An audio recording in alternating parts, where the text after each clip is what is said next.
বন্ধুরা নমস্কার। বিষয় কখন কেন ভগবানকে মনে পড়ে। বন্ধুরা, এ প্রসঙ্গে যাওয়ার আগে স্বামী বিবেকানন্দের কিছু কথা খুব স্মরণযোগ্য। তিনি এরকম বলেছেন যে সকল উপাসনার সারই হল চিত্তশুদ্ধি, চিত্তকে শুদ্ধ করা। এটি হলো সকল উপাসনার সার। তিনি আবারও এও বলছেন যে অপরের কল্যাণ সাধন করা, সে দরিদ্র হোক, দুর্বল হোক, রোগী, শিব জ্ঞানে যদি এদের যে সেবা করতে পারে সেই ভগবানের সামীপ্য লাভ করতে পারে। তিনি আরও বলেছেন যে কেউ ধার্মিক তুমি বুঝবে কি করে। তখন বলছেন যে পরীক্ষা করতে হলে তখন দেখতে হবে যে সে কতখানি নিঃস্বার্থপর। যে যত নিঃস্বার্থপর সে তত ধার্মিক। আবার এও বলছেন যে স্বার্থপর সে পৃথিবীতে যতই দেবালয়ে যাক না কেন, যতই সাধু মানুষের সঙ্গ করুক না কেন,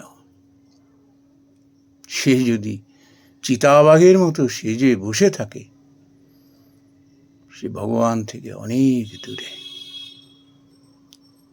বন্ধুরা, আমরা যখন নিজেদেরকে নিয়ে ব্যস্ত থাকি না, তখন এসবের খুব একটা ধার ধারি না।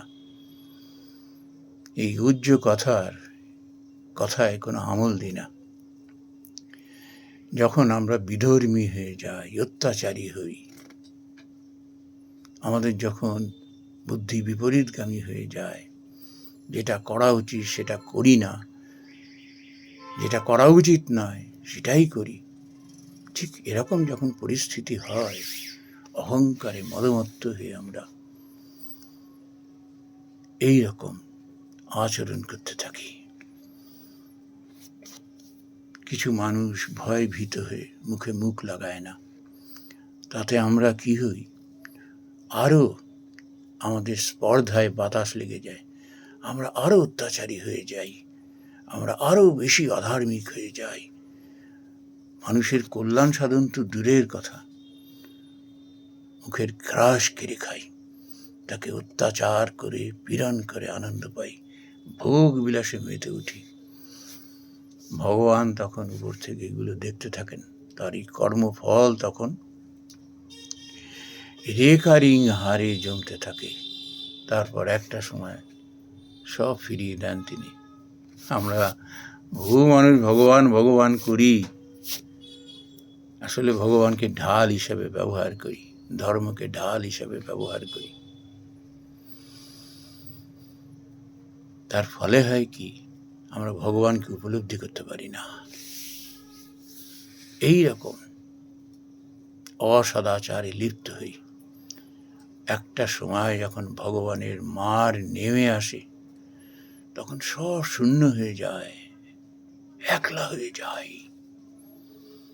বিবেক তখন ধীরে ধীরে জেগে উঠতে থাকে, আর সেই বিবেকের দংশন, চোখের পাতা বন্ধ হয় না, মনের দ্বার সব খুলে যায়।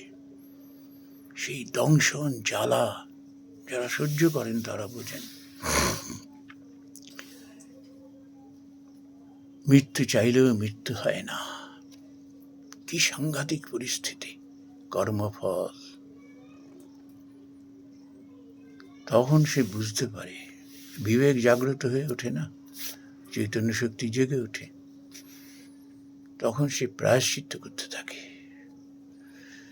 অদ্ভুত ব্যাপার, তার মন যদি ধীরে ধীরে শুদ্ধ হতে থাকেও অন্যে আর তাকে বিশ্বাস করে না, তখন সে আর তার কাছে যায়ও না, নিভৃতে প্রায়শ্চিত্ত করতে থাকে। ভগবানকে এইভাবে তার মনে পড়ে। ঠিক এরকম অবস্থায় আর এক শ্রেণীর মানুষ, তারা সদাচারী, সদাচারী হলেই যে তার জীবনে বাধাবিঘ্ন আসবে না, দুঃখ কষ্ট আসবে না, এ তো হতে পারে না। ভগবান তাকে পুড়িয়ে পুড়িয়ে আরও খাঁটি শুদ্ধ করতে থাকেন। ওই যে চিত্তশুদ্ধির কথা বলা হয়েছে, তিনি দেখেন বাস্তব জীবনে মানুষের কি স্বার্থপরতা, কি চরম অবিচার, কি চরমভাবে সে অধার্মিক হয়ে উঠছে। সে দুঃখ পান মনে। লোকেরা হয়তো কল্যাণ করতে যাচ্ছেন, সে কায় মনোবাক্যে লোকে তাকে হাসি ঠাট্টা বিদ্রুপ করছে, সে কাজ থেকে তাকে বিরত করবার চেষ্টা করছে। এগুলো সবই ভগবানের পরীক্ষা। এগুলি চিত্তশুদ্ধি, এই যে বলছে না যে উপাসনা, এগুলি হলো উপাসনা, চিত্তশুদ্ধির উপাসনা। তিনিও একটা সময় তখন উপলব্ধি করেন, আমার মন এত চঞ্চল হয়ে উঠছে কেন, মন স্থির হচ্ছে না, মানুষের উপরে রাগ হচ্ছে, অভিমান হচ্ছে। আমি তো কায়মনোবাক্যে অন্যের কল্যাণ সাধন করবার চেষ্টা করছি, লোকেরা বুঝছে না। সে কিরকম জানি একা বোধ করে, আর কিরকম অভিমানী হয়ে ওঠে। এই কি বিচার! ঠিক এরকম মুহূর্তে ভগবানকে সে অনুভব করতে পারে, বুঝতে পারে যে না, এটি তারই পরীক্ষা। সাধনা অত চারটিখানি ব্যাপার না। সাধনা আর এই যে উপাসনার কথা বলা হয়েছে, এই যে কি চরম কিচ্ছু সাধন করতে হয় জীবনে, তখন তিনি এটা উপলব্ধি করেন। তার হয়তো কেউ প্রকৃতপক্ষে তার সঙ্গ দেয় না, তার দুঃসময় কেউ থাকে না তার পাশে। দু চোখ ভরে জল আসে, এত মানুষের এত উপকার করলাম, এই তার পরিণাম। ঠিক এরকম মুহূর্তে সে বুঝতে পারে, আমি কাউকে চাই না, ভগবানকে চাই আমি। সেই একমাত্র মানুষ যে সঙ্গে থাকে, আমার সুখে দুঃখে যে সঙ্গে থাকে, আমাকে ঠিক ঠিক রাস্তায় নিয়ে চলেন। স্বামী বিবেকানন্দ একটি কথা বলেছিলেন, জীবনে এত ঘাত প্রতিঘাত তিনি সহ্য করেছেন, তারপরে তিনি উপলব্ধি করলেন, I don't need any human help. ভগবান যদি মনে করেন, তিনি যদি সাথ দেন, আমি উত্তর গোলার দিকেও আমার কোনো কষ্ট হবে না। নিজের দেশ কেন, সারা পৃথিবী চষে বেড়ালেও কেউ আমার কোনো ক্ষতি করতে পারবে না। ঠিক এই কথা আবার বলেছেন, মূকং করোতি বাচালং পঙ্গুং লঙ্ঘয়তি গিরিম, তার কৃপা। ওইটা বলছে, আমি কোনো হিউম্যান হেল্প চাই না, আমি তাকে চাই। ঠিক মানুষ সংকটে না পড়লে, যখন সে বুঝতে পারে এত মানুষ, এত আত্মীয় স্বজন দেখছি, কেউ তো আমার আপন নয়, আমি তো খুঁজছি একটা অবলম্বন, যে আমার এই ভালো কাজে যে সঙ্গ দেবে, আমাকে আরো এগিয়ে নিয়ে চলবে, মোটিভেশন করবে। এই কি মানুষ! তার মধ্যে একটা আত্মজিজ্ঞাসা করে, এই কি জীবন! ঠিক এরকম মুহূর্তে তিনি বুঝতে পারেন, ভগবানকে চাই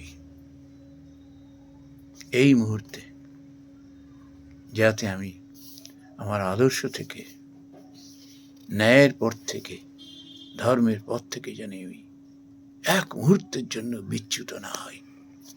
ঠিক এরকম মুহূর্তে যখন সে একা হয়ে যায়, আমরা জানি, শ্রী অরবিন্দের জীবনে জানি, যখন ওই 6 foot by 8 foot Alipore central জেলে তিনি যখন পড়ছিলেন, তখন তার মধ্যে আত্মজিজ্ঞাসা জেগে উঠেছিল, এই কি জীবন! মার্টিন লুথার,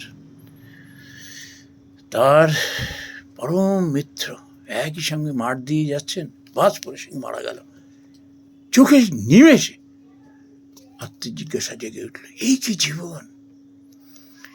এই আত্মজিজ্ঞাসা যখন জেগে উঠে তখন সে ভগবানকে চায়। ঠিক সেই মুহূর্তে প্রকৃত আলো তখন সে দর্শন করে। তার জীবনে তখন আর কোনো ভয় ভীতি, কোনো মান অভিমান, ক্ষোভ কিচ্ছু থাকে না। পরম আনন্দ, আনন্দ আর আনন্দ, আনন্দ আর আনন্দ। সে তখন ভাবে আমি একা নই, পৃথিবীর সব মানুষ আমাকে ছেড়ে চলে যাক, আমার বিন্দু মাত্র আক্ষেপ নেই। এই সর্বশক্তিমান ঈশ্বর তিনি আমার সঙ্গে আছেন। এইটি সাধু সন্তরা যেমন উপলব্ধি করেন, তেমনি অতি সাধারণ গৃহস্থ মানুষও উপলব্ধি করতে পারেন। এখানে কোনো ভুল নেই। নমস্কার বন্ধুরা।